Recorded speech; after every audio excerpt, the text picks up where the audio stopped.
Assalamualaikum warahmatullahi wabarakatuh. Izin memperkenalkan diri, nama saya Vina Kusherawati, NPM 17141810002 dari jurusan Ilmu Tanah Fakultas Pertanian Universitas Lampung. Di sini saya akan memaparkan poster penelitian dengan judul Populasi dan Biomasa Cacing Tanah pada Lahan Jagung Manis Diamais L dengan menggunakan berbagai pupuk di tanah Ultisol. Yang pertama yaitu pendahuluan.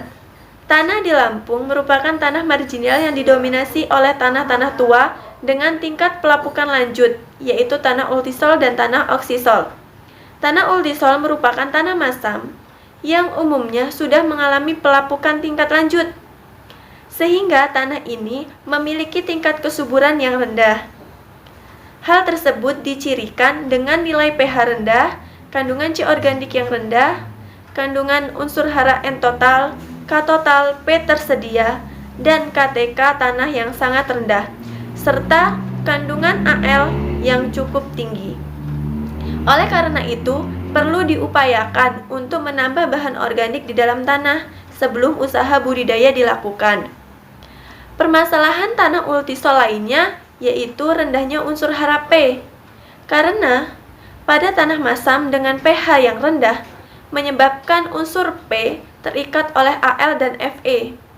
Salah satu indikator biologi tanah yang sangat penting adalah populasi dan biomasa cacing tanah. Cacing tanah juga berperan dalam proses dekomposisi dan mineralisasi bahan organik. Proses dekomposisi materi organik yang menyebabkan perubahan struktur tanah sehingga dapat meningkatkan aerasi tanah serta kemampuan tanah untuk menahan air. Selanjutnya yaitu tujuan. Jadi, dalam sebuah penelitian pasti ada tujuan yang ingin dicapai. Jadi di sini saya membuat tujuannya ada dua. Yang pertama yaitu untuk mengetahui populasi cacing tanah yang terdapat pada lahan jagung manis di tanah Ultisol, dan yang kedua yaitu untuk mengetahui biomasa cacing tanah yang terdapat pada lahan jagung manis di tanah Ultisol. Selanjutnya yaitu rumusan masalah. Rumusan masalah pada penelitian ini yaitu apakah kombinasi pupuk organik dan pupuk anorganik dapat mempengaruhi populasi dan biomasa cacing tanah pada lahan jagung manis. Selanjutnya yaitu kerangka pemikiran. Jadi di sini saya akan menerangkan alur-alur dari kerangka pemikiran yang telah dibuat. Yang pertama yaitu di situ telah ada tanah Ultisol. Tanah Ultisol tersebut memiliki permasalahan. Di antaranya ada kelembaban yang rendah, C organik yang rendah, dan N total yang rendah. Dengan permasalahan-permasalahan tersebut, di sini tetap dilakukan penanaman jagung manis. Nah, setelah dilakukan penanaman jagung manis, diaplikasikan pupuk organik dan pupuk anorganik. Pupuk organiknya dengan menggunakan pupuk kompos dan pupuk anorganiknya dengan menggunakan NPK. Setelah dilakukannya pemupukan, maka akan terjadi peningkatan pertumbuhan dan produksi tanaman jagung. Dengan itu pula, tanah tersebut, tanah yang sudah diaplikasikan pupuk akan memiliki sifat-sifat tanah, sifat fisik, kimia, dan biologi yang semakin bagus.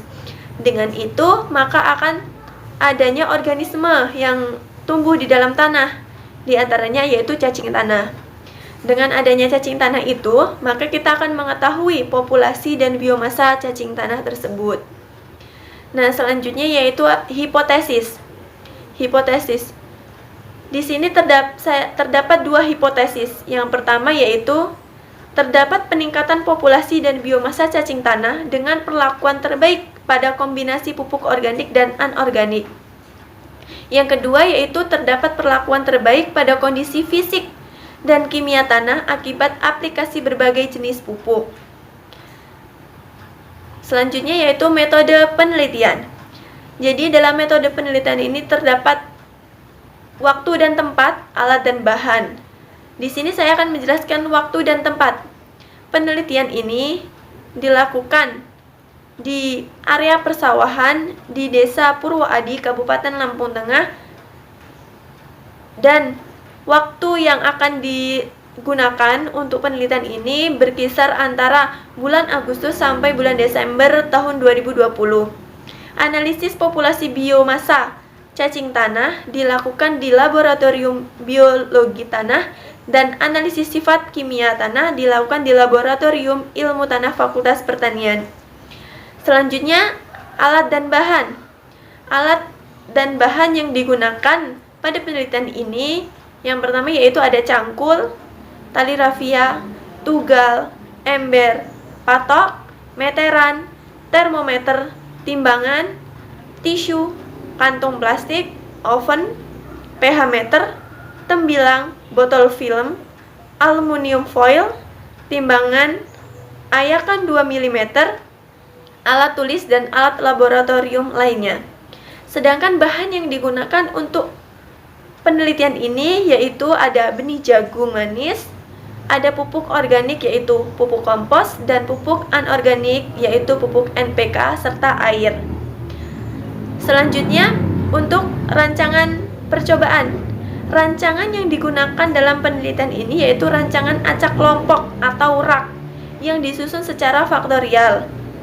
Jadi, metodenya yaitu setelah dilakukan perancangan atau setelah ditentukan rancangan, kemudian ditentukan lokasi untuk pengambilan sampel.